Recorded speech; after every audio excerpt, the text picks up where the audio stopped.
Overflows. Relationship and sexual intimacy.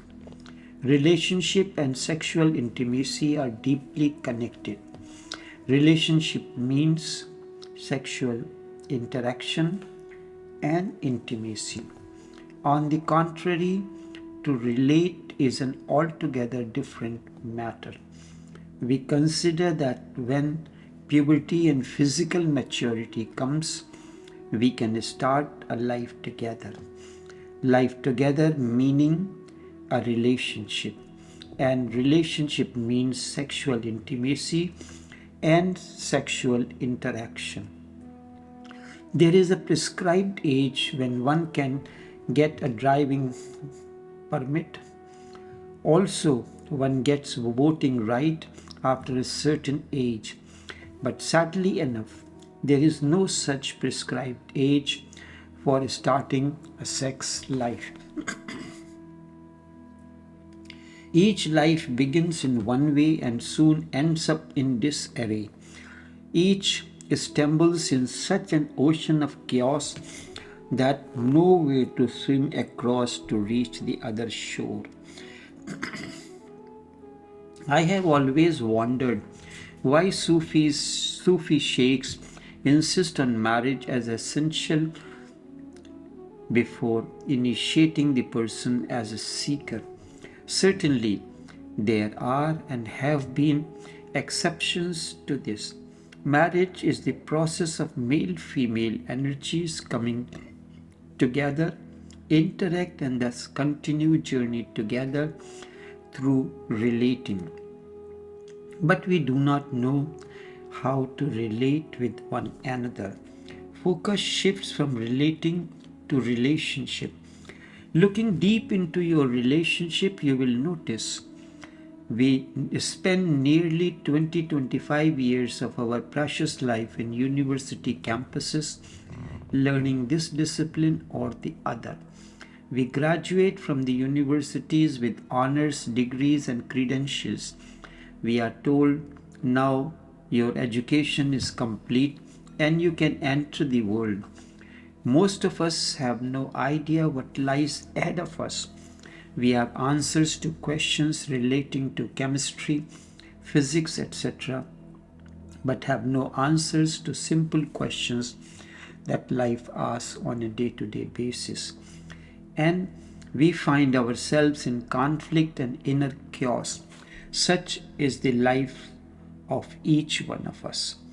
The author explained in the preface to her classic Life, Love and Light, like any other person, we start our relationship, more precisely 6 lives, very early, just after puberty and in some cases even before.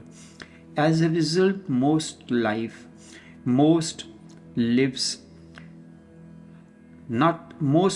are not different than that of any other person of the same age. In such an open and cultural environment, the journey begins with the first relationship with great enthusiasm, soon ends in chaos. Venture into another, again the same fate. This we consider life of success in certain fields and failure in most important aspect of our life and living. This is how each one of us lives, all chaos, ignorance, and conflict, in spite of university honors and excellence in many fields. Such is this life saga of most of us. Somehow there remains a deep voice within that one day the ray of light will enter through the thick layer of chaos and ignorance. However, we go on ignoring this inner voice and continue the life of conflict and chaos. For this, you have to understand the art and science of sex, essential bioenergy, the and the process of transformation.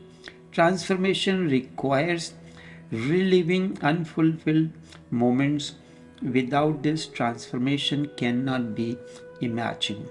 Whatsoever you do consciously is lived through and no longer remains a hangover. Whatsoever you live unconsciously or do unconsciously becomes a hangover because you never live it totally. Something remains incomplete. When something is incomplete, it has to be carried forward. It wants to be completed. Whatsoever remains incomplete becomes a hangover, goes recorded in the memory, then relating in life becomes very difficult, if not impossible. In relating, there are myriad such unfulfilled moments. Whatever the present moment brings, accept it as if you have chosen it. Remember, it contains infinite possibilities for you. These will be available to you only when you accept this very moment totally. Remember, this is for you alone and no one else can access this.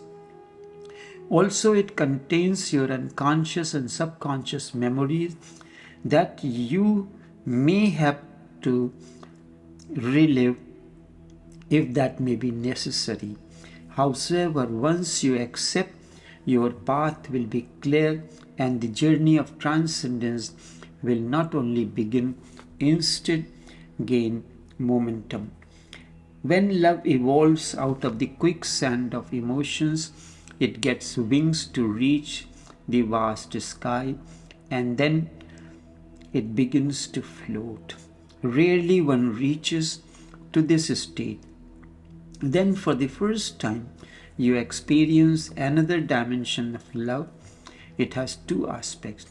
The first is the compassion on the part of the awakened one, and the other is the aspect of trust. Trust on the part of the seeker and compassion on the part of the awakened one. Then trust becomes the reflecting media. Whatsoever question arises on the inner sky of the seeker, the answer comes like a miracle, even without any effort. It is a new beginning.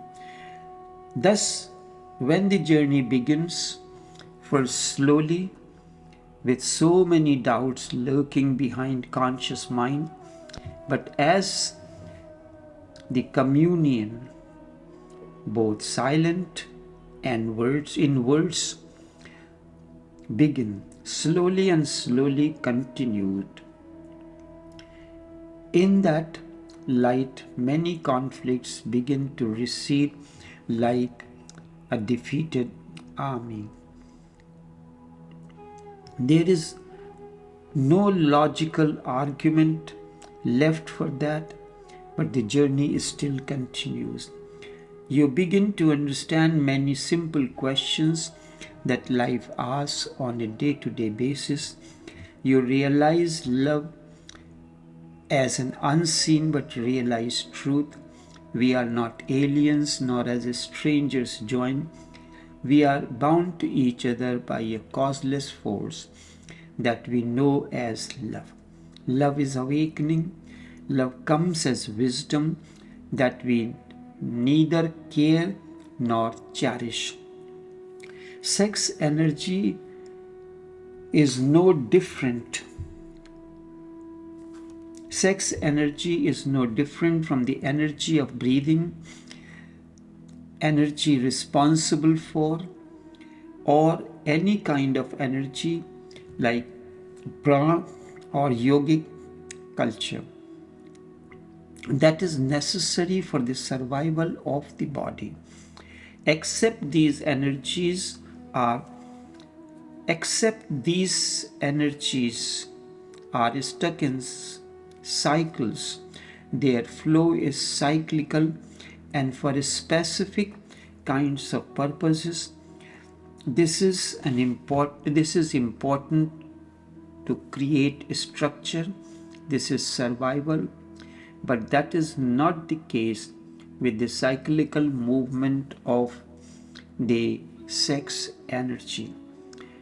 All of the pranas, the life force, manifest constantly in a cyclical manner to keep the body alive, and without your conscious management, the cycle is productive, not creative, making the same product over and over again.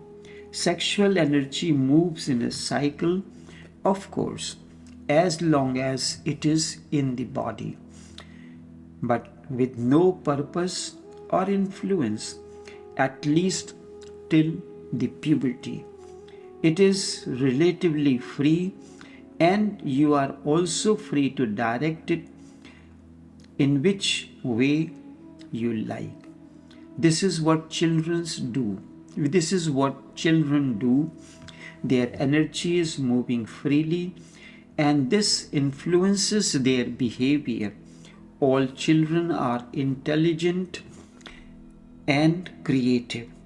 When puberty period begins, the same intelligence that has directed all the life force in your body is going to work on your sex energy similarly, coming up with a new cycle and with new cells in the body, sperm cells in case of males.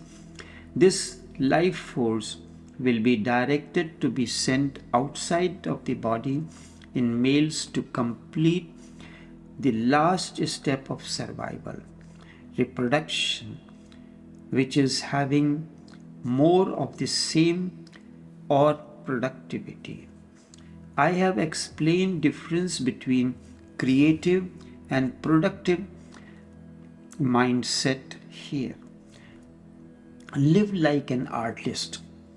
How to be creative rather than productive in life. Explore the right mindset to navigate